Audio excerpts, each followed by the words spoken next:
Hello and welcome to GC360. I'm Joby Peoples. And I'm Cole Rogers. Coming up in the next half hour, 'tis the season for one historic landmark to light the night. And the end of the season for an international team at Georgia College. And later, the men's cross-country team nears the season finish line.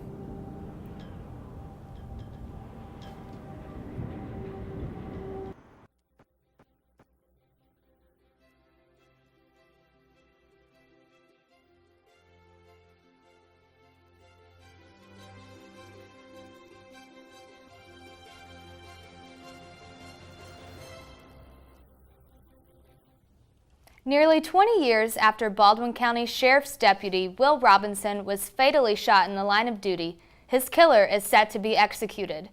49 years ago, old Robert Wayne Holsey is scheduled to die by lethal injection on the evening of December 9th.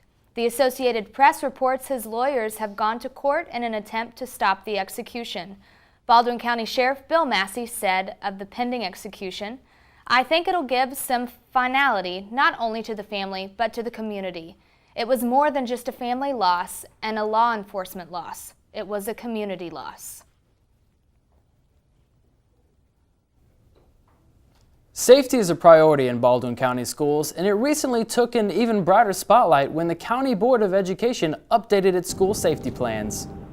According to Assistant Superintendent Alan Martin, updates included establishing proper ways to enter and exit buildings, training school personnel in how to handle disasters, and updating school radios to allow for communication between schools and with law enforcement. The update also allows for periodic visits to Baldwin County schools from the Milledgeville Fire Department and the Baldwin County Sheriff's Office to conduct safety drills and training sessions. The updates are meant to address potential safety issues concerning the weather, health, and security. It's that time of year again, and at the old Governor's Mansion, halls are decked and spirits are bright. Several hundred volunteers teamed up to make the transformation happen. GC360's Katie Riggs brings us inside the historic home. The Governor's Mansion is always a sight to see, but at Christmas time, touring the beautiful Milledgeville landmark is a must. Festive garland and lights fill the house with cheer. A gingerbread house can satisfy your sweet tooth. Yeah. And a gigantic Christmas tree will catch your eye in the main room. The mansion is filled with a warm, welcoming spirit. The mansion kicked off its first night of tours with a holiday reception on November 22nd. So the holiday reception took place last Friday, and it was basically an event where different donors and alumni could come and view the mansion.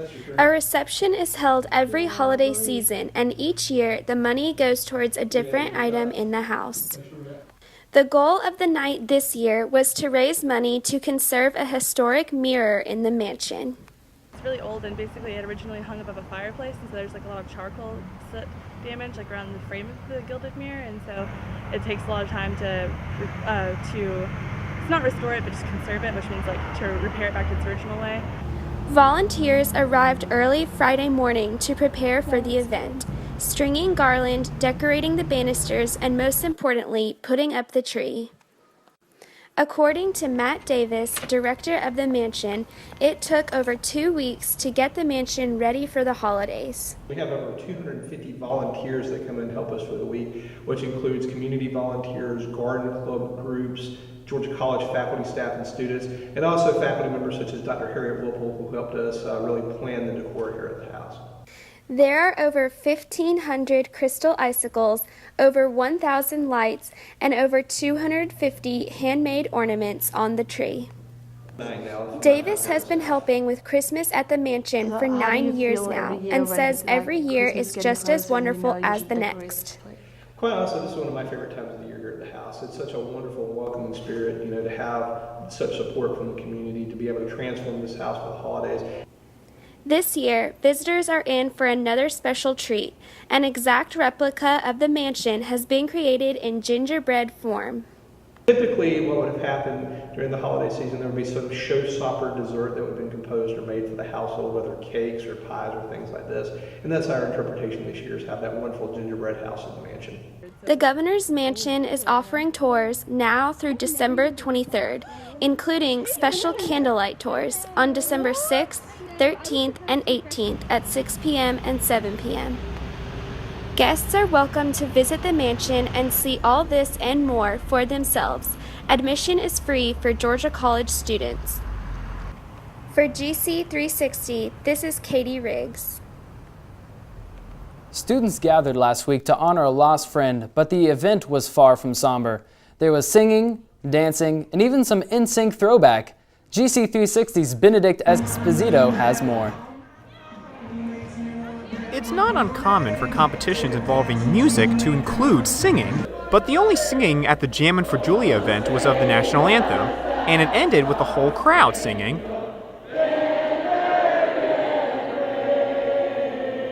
The rest of the event was all about lip-syncing. Held at the Centennial Center on November 19th, Jammin' for Julia honored Julia Tarter, who was killed in a car accident last year. Julia's sorority, Phi Mu, staged the event. With the theme of America, Red, White, and Mu, all money raised went to the Baldwin County Young Life team. Choreographed performances ranged from a mashup of popular boy band songs like NSYNC, Ariana Grande,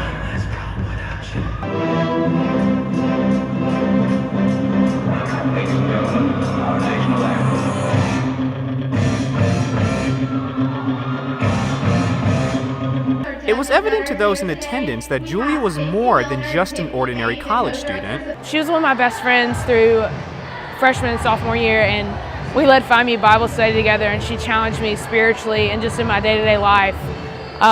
One of the best friends I ever had, actually. And wow, it's hard. With an event that included a raffle, Julia's father spoke to the crowd and was amazed at the support for the event. The event is incredibly inspiring to see this youth just so active in supporting Julia's legacy. We're so grateful as her family and for it to be benefiting a cause, Young Life Baldwin School, that Julia is very passionate about supporting. For GC360, I'm Benedict Esposito. When we come back on GC360. It's not always about winning for the GC tennis team. It's also about helping grant wishes for children in need. Find out how after the break. Don't go away. In 1977, in Johannesburg, South Africa, an 8-year-old boy picked up the game of golf from his father. By the age of 9, he was already outplaying him. The odds of this gentle lad winning the Junior World Golf Championships at the age of 14, 1 in 16 million. The odds of that same boy then making it to the US and European Pro Golf Tours, 1 in 7 million. The odds of the Big Easy winning the Open Championship once and the US Open Championship twice, 1 in 780 million. The odds of this professional golfer having a child diagnosed with autism? 1 in 88. Ernie Els encourages you to learn more at autismspeaks.org/signs. Early diagnosis can make a lifetime of difference.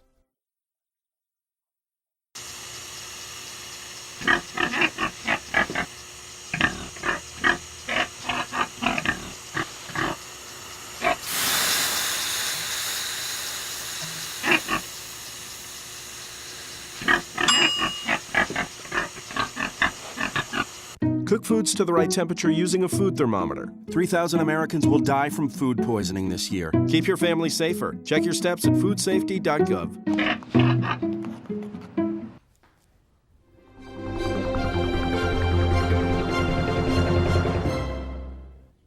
The latest tennis tournament at Georgia College was not just for the tennis team. Participants brought out their rackets for a cause much bigger than winning a title. GC360's Erica Granith has the story. Friendly games, pizza and t-shirts for the participants. The GC tennis team is raising money for their favorite philanthropy, the Make-A-Wish Foundation. They call it the Milledgeville Open. The tournament was for everyone. I've done this for about 13 years, and 4 years ago, when our men's basketball coach Mark Gaines' son got leukemia, he was granted a wish, and he's in remission now, which is great news. Last year's tennis team raised $5,000 to the foundation.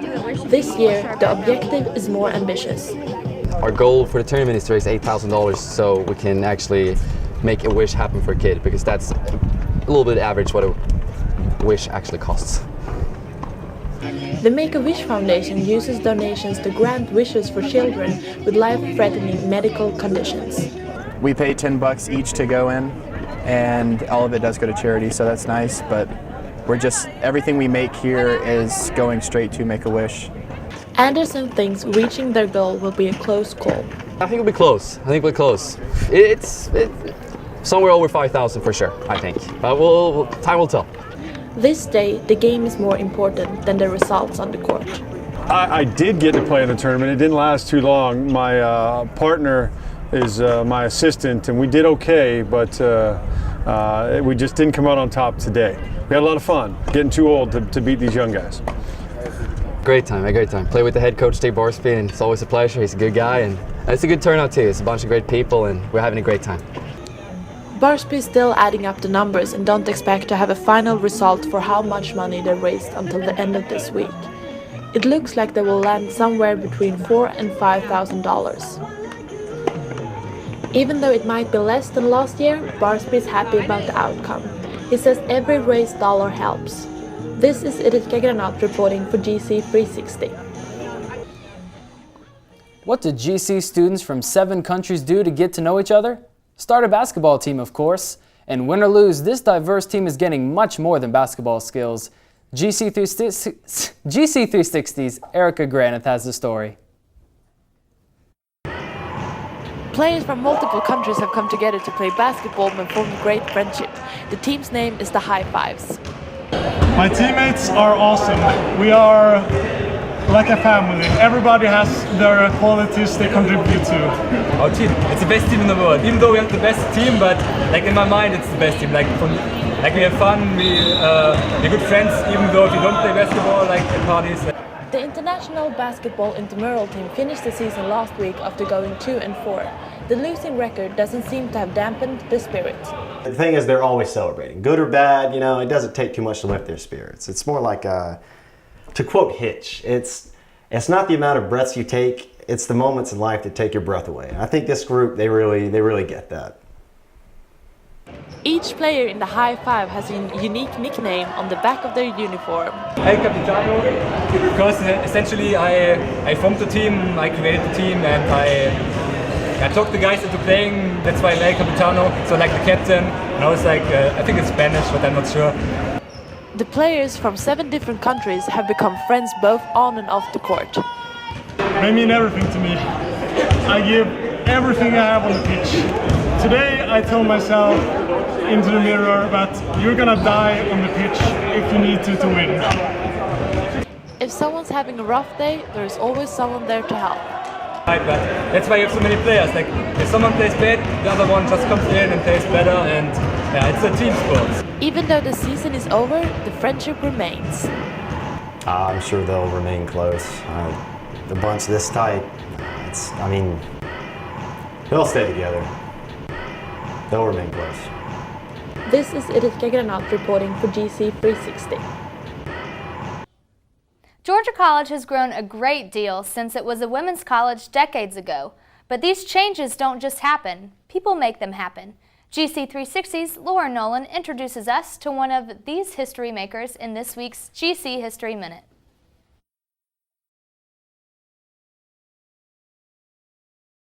Dr. J. Whitney Bunting served as president of Georgia College at Milledgeville from 1968 until 1981. Dr. Bunting arrived at GC just 6 months after the first men were admitted. This caused a population surge at the college, and Dr. Bunting applied for grants to expand the campus. Under his administration, Napier Hall and the Maxwell Student Union were completed, and the William Hurd Kilpatrick Center was remodeled. Georgia College also opened satellite campuses in Macon, Warner Robins, and Dublin. The college culture changed in the late 1960s and 70s. More students commuted to the campuses across Middle Georgia, and fewer students lived on campus. Dr. Bunting also decided to expand the educational opportunities available at Georgia College. Under his direction, GC created master's degrees in 8 subjects, the most prominent being a Master of Business Administration. The Georgia College School of Business is named in his honor. Dr. Bunting stepped down as president in 1981 due to ill health, and he passed away in 1994. That's your Georgia College History Minute. I'm Laura Nolan.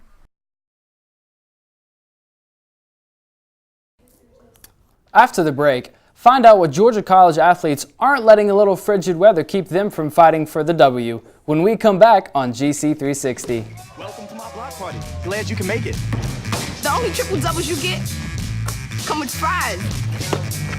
I can do this all day. Your moves are just gay. Using gay to mean dumb or stupid, not cool. Not cool. Not in my house, not anywhere. It's not creative, it's offensive to gay people. And you're better than that.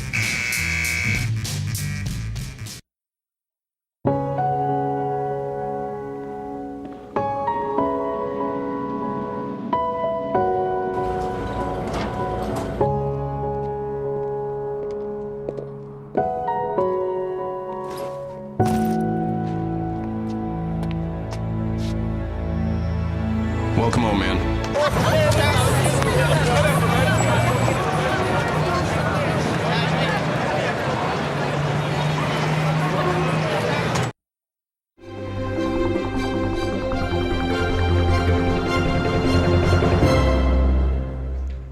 Hello and welcome to this edition of GC360 Sports.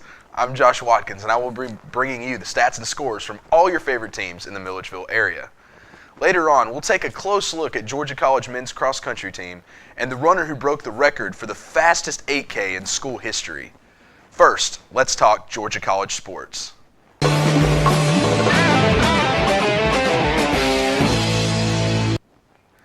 Georgia College men's basketball team hosted 2 opponents over Thanksgiving break at the Centennial Center. First, the Bobcats took on Clark Atlanta Panthers in the first home game of the season under new head coach Mark Gaines. The game turned out to be a thriller with multiple lead changes and exciting plays by both teams. The Bobcats had possession of the ball with 1-point lead in less than 10 seconds to play. However, a missed shot led to a rebound and a fast break for the Panthers.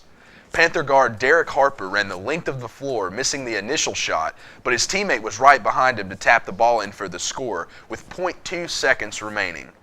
The Bobcats lost in heartbreaking fashion, 84-83.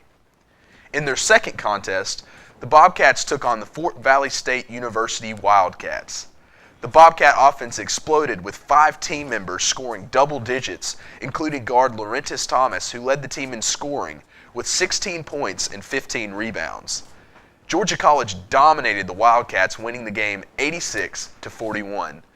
This marks the fewest number of points an opposing team has scored against the Bobcats since 2010.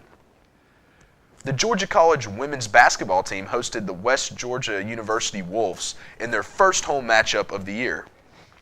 The team led in scoring by 2 seniors, Shiantiana Keys and Anisha Donley, scoring 15 and 12 respectively, won a close game 64-62. Keys has now scored 1,404 points as a Bobcat, which marks her the 3rd highest scorer in Georgia College women's basketball history. She needs 110 points to pass Lisa Havier, who sits in 2nd place in the record books. And now it's time for the moment you've all been waiting for, the announcement of this week's Stellar Standout. GC360 Stellar Standout of the Week goes to Laurentis Thomas. He's number 5 in the video, a senior guard from McDonough, Georgia. In the Bobcats' 2 games against Fort Valley State and Clark Atlanta, Thomas tallied 43 points and 26 rebounds. In the Cats' loss to Clark Atlanta, he scored a career-high 27 points, giving the Bobcats an edge in shooting percentage. Congratulations, Laurentis, on being this week's Stellar Standout. Winter is rolling in, and temperatures can become less than pleasant. But that hasn't kept Georgia College outdoor intramural sports teams off the fields. Playoffs are here, and these athletes are fighting to win, even if it's bundled up in layers.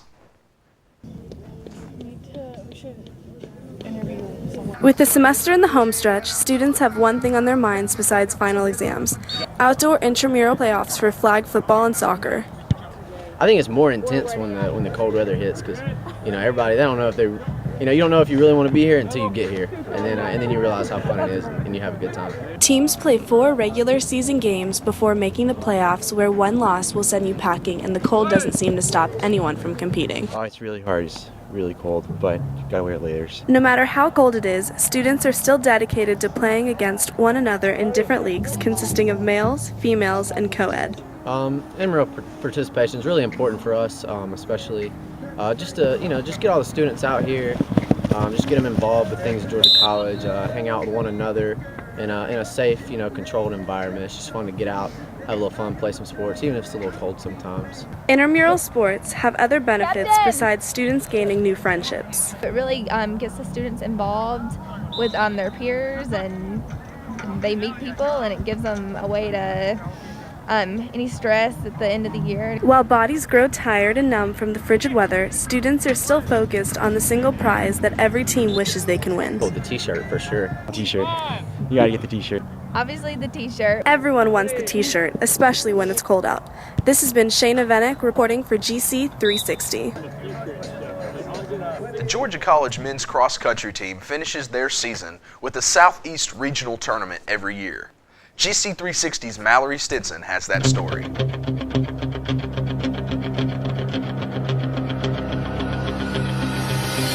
The Georgia College men's cross-country team has been working hard to prepare for this year's regional tournament. The team placed 7th in their most recent race, the conference tournament, where junior runner Paul McNeil broke the school record for the fastest 8K with a time of 25 minutes and 28 seconds. Runners have been training extensively for the race. Well, we run a lot of mileage. The races are only 8Ks, 10Ks, 5-6 miles, but we run way more mileage than that throughout the week. The more experienced guys will be consistently around 70 miles a week. For races, you just really gotta take it easy the week of, make sure you eat right, get a good night's sleep for the entire week, and just really prepare yourself mentally. And I like to set some goals, like how I want to start out, who I want to be with, and what guys I should try and beat. The Bobcats have faced struggles. Injuries have kept the team from reaching their highest potential.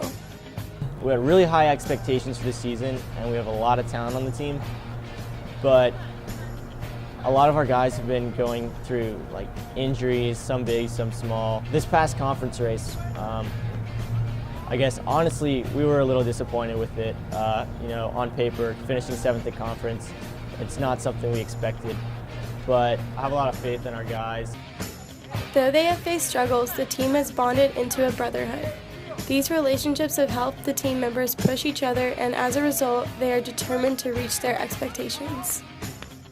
My cross-country team is my fraternity. That's how I see it. We're just a bunch of great guys. We get along great. And it's weird because we have just so many different personalities on the team, but we all come together through cross-country. The Georgia College men's cross-country team has been preparing for months for their chance to qualify for the region tournament. Their dedication to practicing and working together has given them a great shot at achieving their goals. Best of luck, Bobcats. I'm Mallory Stinson reporting for GC360. That's all I've got for sports this week here on GC360. I'll see you next week in our final show of the semester. Sad day. Joby, back to you on the anchor's desk. Thanks, Josh. Speaking of rounding out the semester, when we come back, we'll hear from Caitlin and Mackie in your second to last entertainment news segment for this season of GC360. They'll fill us in on all the holiday happenings around campus. Don't go away.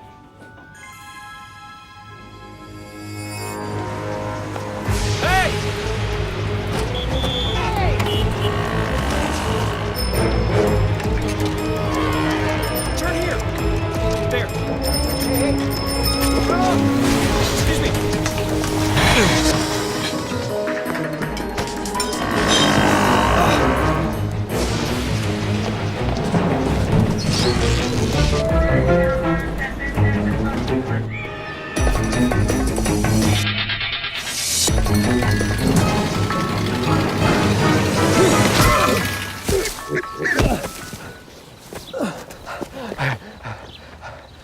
So, same time next week?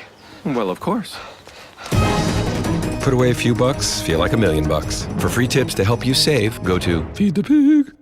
We finally bought a place. You seriously have enough saved to do that? We've been putting a little aside each month. So at the end of the month, we have nothing left to save. How is my account overdrawn? When it comes to financial stability, don't get left behind. Get tools and tips for saving at feedthepig.org.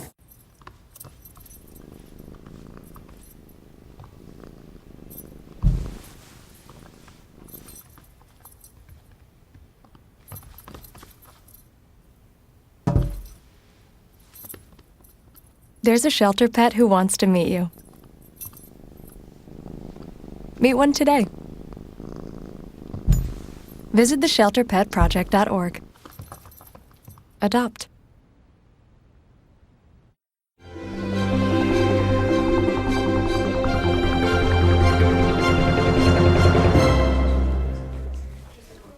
Welcome back, Bobcats. We hope everyone had a great and relaxing Thanksgiving break. I know I sure did, and honestly, I think I'm still recovering from that food coma. Oh, me too. So much food. Turning to the news, there are a lot of fun things happening this week in Milledgeville. Yes. Campus Outreach had their Christmas party extravaganza last night. It was a night filled with tacky Christmas sweaters, trivia, dancing, hot cocoa, and delicious foods. Speaking of hot cocoa, be sure to drop by the 80 Pie House this Thursday around 5 p.m. for their Christmas open house.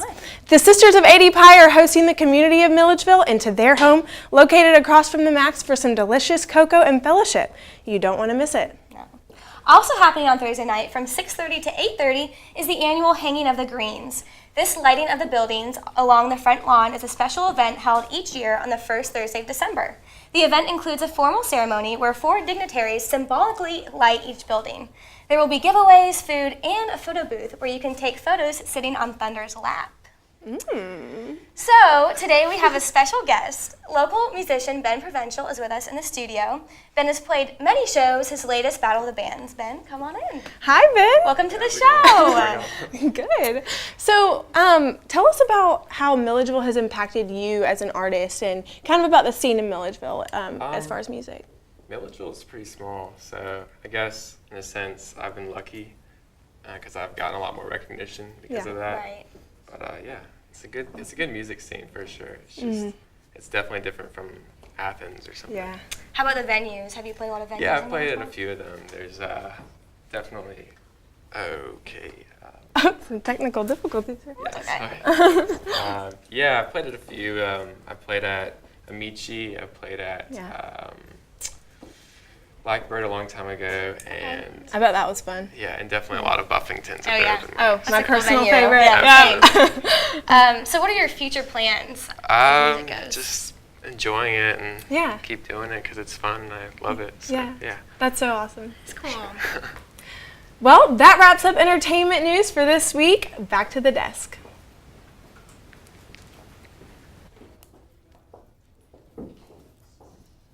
Thanks, ladies. That wraps it up for your news this week, Bobcats. And sadly, this season of GC360 is wrapping up as well.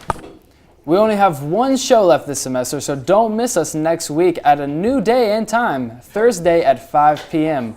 Until then, we wish you happy holidays and the best of luck on your finals. I'm Cole Rogers. And I'm Joby Peoples. We'll see you next week. Now here's Ben Provincial performing My False.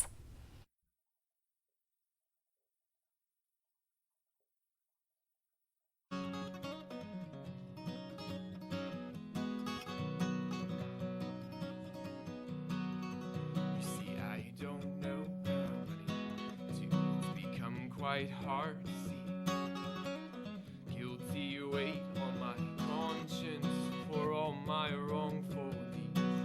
Oh, it's time to reconcile. Oh, it's time to reconcile. And as I walk into the darkness, I'll be lost. If I try to stay, the light will show my faults.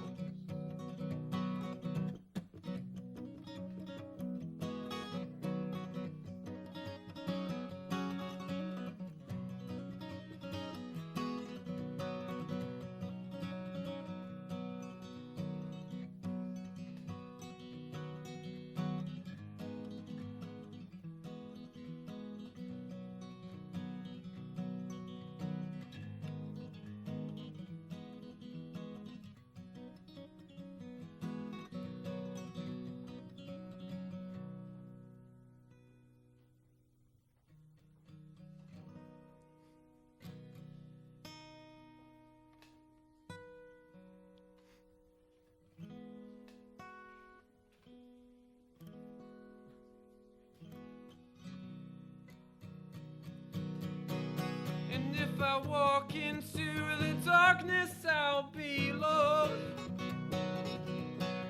And if I try to stay, the light will show my faults. And if I walk into the darkness, I'll be lost. If I try to stay, the light will show my